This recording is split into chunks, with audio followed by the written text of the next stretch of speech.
नमस्कार, मैं हूं अंकुर। आप देख रहे हैं सत्यनिधि का न्यूज बुलेटिन।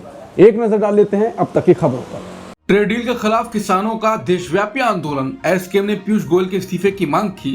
कृषि डेयरी पर समझौते से किसान है नाराज।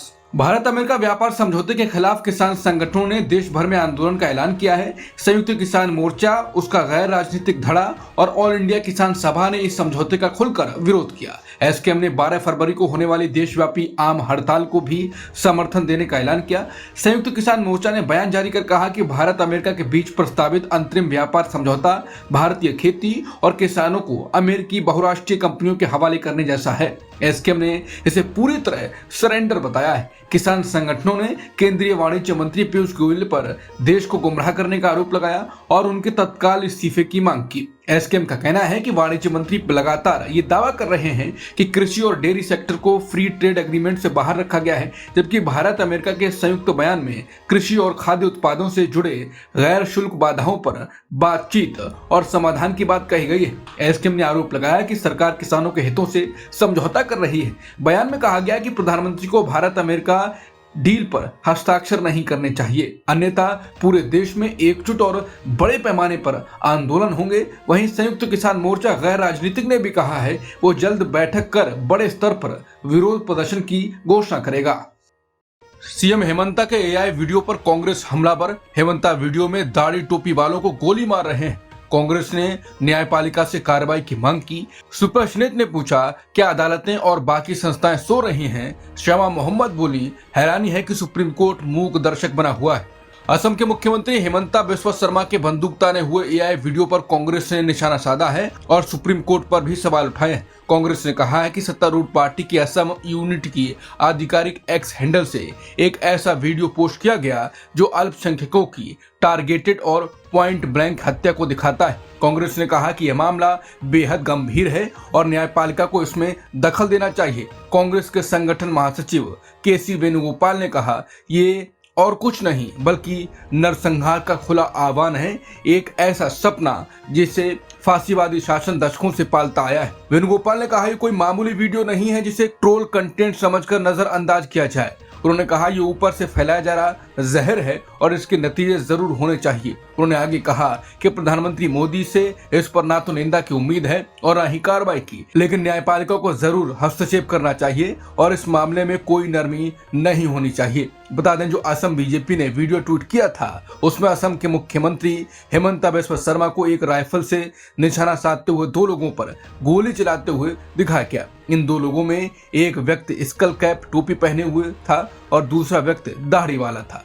वीडियो के साथ पॉइंट ब्लैंक शॉट लिखा हुआ था। इसके बाद हंगामा हो गया तो बीजेपी की असम यूनिट को ये पोस्ट डिलीट करना पड़ा। विवाद का बड़ा कारण उन 2 किरदारों को लेकर है जिन पर मुख्यमंत्री हेमंता बिस्वा शर्मा निशाना साध रहे हैं। विपक्षी पार्टियां आरोप लगा रही हैं कि वीडियो में देश के अल्पसंख्यकों को निशाना बनाया गया। न्यायपालिका से भी इस मामले में कार्रवाई की मांग की जा रही है। कांग्रेस प्रवक्ता सुप्रश्नेत ने कहा कि जिस वीडियो में असम के मुख्यमंत्री हेमंता बिस्वा शर्मा को पॉइंट ब्लैंक शॉट के कैप्शन के साथ मुस्लिम पुरुषों को गोली मारते हुए दिखाया गया उसे हटाना ही पर्याप्त नहीं है। उन्होंने एक्स पर लिखा कि यही बीजेपी की असली पहचान है, सामूहिक हत्यारे। ये जहर, नफरत और हिंसा आप पर है श्रीमान मोदी। क्या अदालतें और बाकी संस्थाएं सो रही हैं? कांग्रेस प्रवक्ता श्यामा मोहम्मद ने कहा कि नरेंद्र मोदी आप सबका साथ सबका विकास की बात करते हैं, लेकिन आपके पसंदीदा नेता हेमंता बिस्वा शर्मा मुसलमानों को गोली मारते हुए वीडियो बनाते हैं और उसे बीजेपी असम के आधिकारिक हैंडल से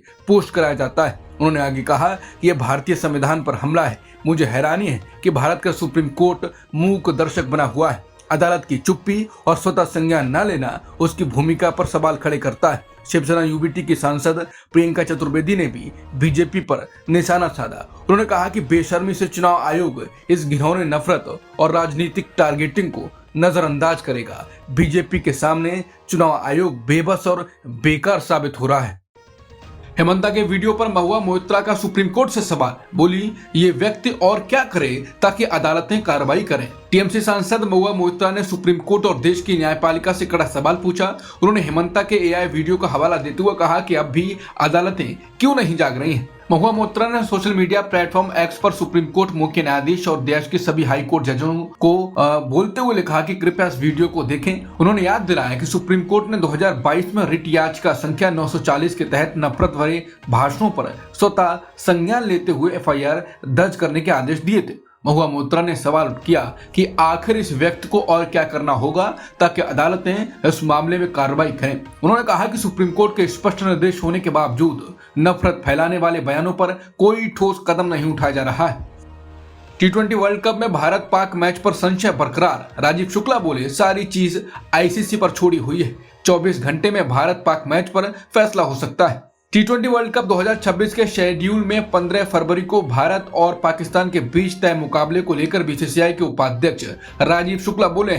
जब उनसे इस बारे में सवाल किया गया तो उन्होंने कहा कि मैं इन चीजों पर कोई कमेंट नहीं करूंगा, ना BCCI की तरफ से इस पर कोई कमेंट है, सारी चीज ICC पर छोड़ी हुई है, ICC जो फैसला लेगा वो हम मानेंगे। बता दें पाकिस्तान ने T20 वर्ल्ड कप 2026 में भारत के खिलाफ मैच नहीं खेलने की घोषणा की है। पाकिस्तान सरकार के मुताबिक उसने ये फैसला ऐसा बांग्लादेश के प्रति समर्थन में किया है। दरअसल बांग्लादेश ने सुरक्षा कारणों का हवाला देते हुए भारत आकर मैच खेलने से इनकार किया था और अपने मैचों के वेन्यू बदलने की मांग की थी। फिर ICC ने बांग्लादेश को इस टूर्नामेंट से बाहर करते हुए स्कॉटलैंड को शामिल कर लिया। वहीं भारत के खिलाफ T20 वर्ल्ड कप मुकाबले के पाकिस्तान के बहिष्कार को सुलझाने की कोशिश की जा रही है। रविवार को पाकिस्तान क्रिकेट बोर्ड के प्रमुख मोहसिन नकवी ने लाहौर में बांग्लादेश क्रिकेट बोर्ड के अध्यक्ष अमीनुल इस्लाम से मुलाकात भी की। भारत पाकिस्तान के बीच होने वाले T20 वर्ल्ड कप के मुकाबले को लेकर पाकिस्तान क्रिकेट बोर्ड अगले 24 घंटों में ये साफ कर सकता है कि वो भारत के खिलाफ होने वाले मैच का बहिष्कार करेगा या नहीं। इस मामले पर लाहौर के गद्दाफी स्टेडियम में पाकिस्तान क्रिकेट बोर्ड और ICC के वरिष्ठ अधिकारियों के बीच करीब 5 घंटे तक लंबी बैठक हुई। बैठक में PCB chairman Mohsin Naqvi, ICC के डिप्टी चेयरमैन इमरान ख्वाजा और बांग्लादेश क्रिकेट बोर्ड के अध्यक्ष अमीनुल इस्लाम मौजूद रहे। रिपोर्ट्स के मुताबिक PCB अब अंतिम फैसला लेने से पहले पाकिस्तान की केंद्र सरकार से सलाह करेगा। माना जा रहा है कि राजनीतिक संकेत और भारत पाकिस्तान मैच से जुड़े अंतर्राष्ट्रीय प्रभावों को ध्यान में रखते हुए फैसला लिया जाएगा।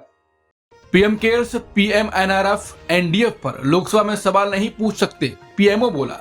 PMO ने इसके लिए लोकसभा नियमों का हवाला दिया, बोला आने वाला पैसा पूरी तरह जनता के स्वैच्छिक दान से है। प्रधानमंत्री कार्यालय यानी PMO ने लोकसभा सचिवालय को बताया है कि PM केयर्स फंड, प्रधानमंत्री राष्ट्रीय हित राहत कोष और राष्ट्रीय रक्षा कोष से जुड़े सवाल लोकसभा में नहीं पूछे जा सकते हैं। इंडियन एक्सप्रेस की रिपोर्ट में सूत्रों के हवाले से कहा गया है कि 30 जनवरी को PMO ने लोकसभा सचिवालय को लिखित रूप से जानकारी दी कि इन तीनों फंडों से जुड़े प्रश्न लोकसभा के कार्य संचालन नियमों के तहत स्वीकार नहीं है। PMO ने इसके लिए लोकसभा नियमों का हवाला दिया।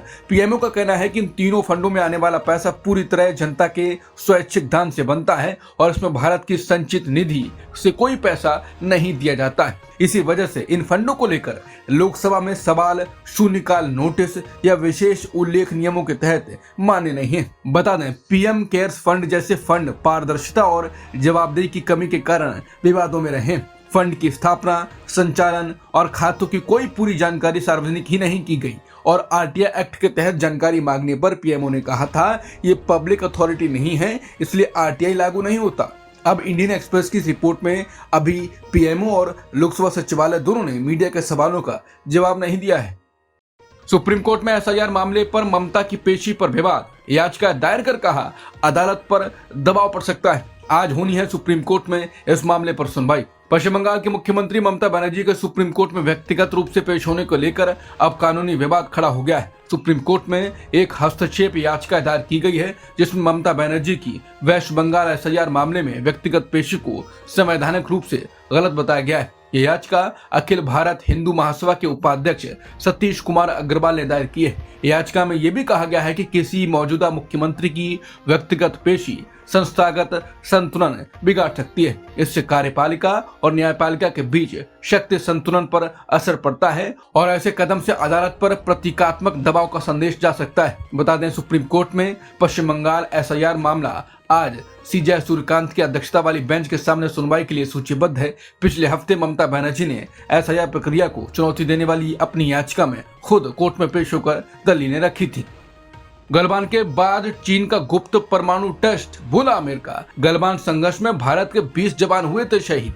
रिपोर्ट के बाद भारत की चिंता बढ़ी, चीन ने आरोप किए खारिज। अमेरिका ने चीन पर गंभीर आरोप लगाया है कि चीन ने जून 2020 में गुप्त रूप से न्यूक्लियर विस्फोट परीक्षण किया था। सबसे अहम बात यह है कि परमाणु परीक्षण गलवान घाटी संघर्ष के सिर्फ एक हफ्ते बाद हुआ था। अमेरिका के under secretary of state Thomas D nano ने यह दावा जेनेवा में निरस्त्रीकरण सम्मेलन के दौरान किया। उन्होंने कहा कि चीन ने जानबूझकर परमाणु परीक्षण को छुपाने की कोशिश की क्योंकि उसे पता था यह टेस्ट बैन समझौतों का उल्लंघन है। वहीं चीन ने सीधे तौर पर इस आरोप को स्वीकार या खारिज नहीं किया है, लेकिन निरस्त्रीकरण मामलों में चीन के राजदूत शेन जियान ने कहा कि चीन हमेशा परमाणु मामलों में जिम्मेदार रहा। अमेरिका चीन के परमाणु खतरे को बढ़ा चढ़ाकर पेश कर रहा है। बता दें, गलवान झड़प में भारत के 20 जवान शहीद हुए थे और गलवान संघर्ष के ठीक बाद चीन का कथित परमाणु परीक्षण भारत के लिए रणनीतिक चेतावनी हो सकता है। यह संकेत देता है कि सीमा पर सैन्य तनाव के दौरान चीन की परमाणु तैयारी भी सक्रिय थी, जिससे भारत चीन रिश्तों में अविश्वास और गहराता है। बता दें, भारत अभी चीन के पास तेजी से बढ़ रहा है। इस रिपोर्ट का कुछ असर होता है या नहीं, ये भी देखना होगा।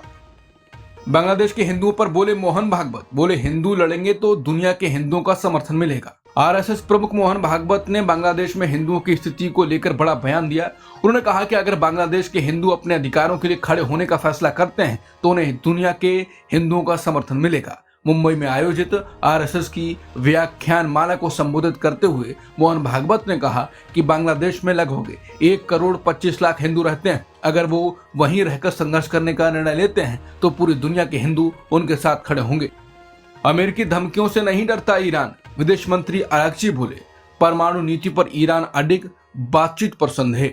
ईरान ने अमेरिका के दबाव को सिरे से खारिज कर दिया है। तेहरान ने साफ कहा है कि वो यूरेनियम एनरिचमेंट यानी यूरेनियम को परमाणु काम के लायक बनाने वाले कार्यक्रम को पीछे नहीं छोड़ेगा, चाहे उस पर सैन्य धमकियां हों या नई आर्थिक पाबंदियां लगाई जाएं। ईरान के विदेश मंत्री अब्बास अरागची ने कहा कि ईरान को डराकर उसकी परमाणु नीति बदलने के लिए मजबूर नहीं किया जा सकता है। ईरानी विदेश मंत्री ने क्षेत्र में अमेरिकी सैन्य तैनाती को दबाव बनाने की नाकाम कोशिश बताया। उन्होंने कहा कि उनकी सैन्य तैनाती हमें डराती नहीं। अरागची का ये बयान ऐसे समय आया है जब ईरान और अमेरिका के बीच ओमान में बातचीत दोबारा शुरू हुई है। एप्स्टीन से कोई संबंध नहीं, दलाई लामा कार्यालय की सफाई। बोले, दलाई लामा ने कभी एप्स्टीन से मुलाकात नहीं की। चीनी मीडिया के दावों पर दलाई लामा की सफाई। दलाई लामा के कार्यालय ने उन खबरों और सोशल मीडिया दावों को सख्ती से खारिज कर दिया है जिनमें तिब्बती धर्मगुरु को दोषी यौन अपराधी जेफरी एप्स्टीन से जोड़ने की कोशिश की जा रही थी। दलाई लामा के कार्यालय ने साफ कहा है कि दलाई लामा की जेफरी एप्स्टीन से कभी मुलाकात नहीं हुई और न ही उनकी ओर से किसी को ऐसी किसी मुलाकात की अनुमति दी गई। ये सफाई उस समय आई है जब अमेरिकी अधिकारियों द्वारा जारी किए गए एप्स्टीन से जुड़े दस्तावेजों में दलाई लामा का नाम सामने आने की बात कही गई। कुछ मीडिया रिपोर्ट्स, खासकर चीनी सरकारी मीडिया ने दावा किया उन दस्तावेजों में दलाई लामा का उल्लेख है, जिसके बाद सोशल मीडिया पर अटकलें फैलने लगी। हालांकि दलाई लामा के कार्यालय ने इन सभी दावों को पूरी तरह से गलत और भ्रामक बताया। एप्स्टीन कनेक्शन से ब्रिटेन सरकार घिरी, चीफ ऑफ स्टाफ का इस्तीफा, पीएम स्टारमर से इस्तीफे की मांग तेज। ब्रिटेन की राजनीति में बड़ा घटनाक्रम सामने आया है। ब्रिटिश प्रधानमंत्री कीर स्टारमर के चीफ ऑफ स्टाफ मॉर्गन मैक्सूनी ने रविवार को अपने पद से इस्तीफा दे दिया। उन्होंने यह इस्तीफा पीटर मेंडेलसन को अमेरिका में ब्रिटेन का दूत नियुक्त करने की सलाह देने की जिम्मेदारी लेते हुए दिया है। मॉर्गन मैक्सूनी ने कहा कि पीटर मेंडेलसन की नियुक्ति एक गलत फैसला था। उनके मुताबिक इस फैसले से लेबर पार्टी, देश और राजनीति में लोगों का भरोसा नुकसान में पड़ा है। उन्होंने लिखा कि इस पूरे मामले की जिम्मेदारी वो खुद लेते हैं। गौरतलब है कि पीटर मेंडेलसन को सितंबर 2025 में पद से हटा दिया गया था, जब ये सामने आया कि उनके संबंध यौन अपराधी जेफरी एप्स्टीन से थे। 30 जनवरी 2026 को जारी किए गए एप्स्टीन से जुड़े दस्तावेजों में मेंडेलसन और एप्स्टीन के रिश्तों को लेकर और जानकारियां सामने आई। हालांकि पीटर मेंडेलसन ने किसी भी तरह की गलत हरकत से इनकार किया। इस विवाद के बाद प्रधानमंत्री कीर स्टारमर पर दबाव और बढ़ गया। विपक्षी दलों ने इस घोटाले को लेकर स्टारमर से इस्तीफे की मांग की है। इतना ही नहीं, उनकी अपनी पार्टी के सांसदों के बीच भी असंतोष बढ़ता नजर आ रहा है। ये पूरा मामला ऐसे समय में सामने आया है जब प्रधानमंत्री स्टारमर की लोकप्रियता जनमत सर्वेक्षणों में गिर रही है, जबकि उन्होंने जुलाई 2024 के आम चुनाव में लेबर पार्टी को जबरदस्त जीत दिलाई थी। अब सवाल यह है कि चीफ ऑफ स्टाफ के इस्तीफे का प्रधानमंत्री कीर स्टारमर की कुर्सी पर क्या असर पड़ेगा, यह अभी साफ नहीं। ईरानी नोबेल शांति पुरस्कार विजेता नरगिस को मिली और सजा, कोर्ट ने उन्हें 7.5 साल की जेल की सजा सुनाई। ईरानी नोबेल शांति पुरस्कार विजेता नरगिस मोहम्मदी को एक और मामले में सजा सुनाई गई है। ईरान की एक कोर्ट ने उन्हें 7.5 साल की जेल की सजा सुनाई है। नरगिस मोहम्मदी के वकील मुस्तफा नीली ने लिखा, उन्हें मिली भगत कर साजिश रचने के आरोप में 6 साल और प्रोपेगेंडा गतिविधियों के लिए 1.5 साल जेल की सजा सुनाई है। बता दें, मोहम्मदी बीते कई साल से जेल की कई सजाएं काट रही हैं। दिसंबर 2024 में मेडिकल कारणों से उन्हें जेल से 3 हफ्ते के लिए अस्थायी रिहाई दी गई थी। हालांकि गार्डियन की रिपोर्ट के मुताबिक एक्टिविस्टों और पश्चिमी देशों के दबाव के चलते उनकी रिहाई का समय बढ़ गया। उनकी सबसे हालिया गिरफ्तारी दिसंबर 2025 में एक शोक सभा में भड़काऊ बयान देने के आरोप में हुई थी। इसी मामले में ईरान के उत्तर पूर्वी शहर मशहद की एक कोर्ट ने उन्हें 7.5 साल की सजा सुनाई है। 53 साल की मोहम्मदी को ईरान में महिलाओं पर होने वाले अत्याचार के खिलाफ आवाज उठाने के लिए साल 2023 में नोबेल पुरस्कार से सम्मानित किया गया था। जापान चुनाव में ताकाइची की ऐतिहासिक जीत। जापान में प्रधानमंत्री सानाए ताकाइची की पार्टी ने संसदीय चुनाव में जबरदस्त जीत दर्ज की। रविवार 8 फरवरी को हुए अहम संसदीय चुनाव में ताकाइची की सत्तारूढ़ पार्टी ने 2/3 से ज्यादा बहुमत हासिल कर लिया। जापानी मीडिया के मुताबिक ये जीत उनकी लोकप्रियता की वजह से एक तरफा साबित हुई। ये जीत एलडीएफ के इतिहास में सबसे बड़ी जीत मानी जा रही है।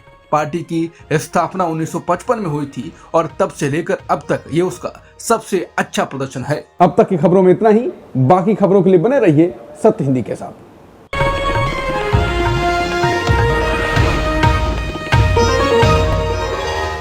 Copyright disclaimer under Section 107 of the Copyright Act 1976. Allowance is made for fair use for purposes such as criticism, comment, news reporting, scholarship, and research. Fair use is a use permitted by copyright statute that might otherwise be infringing.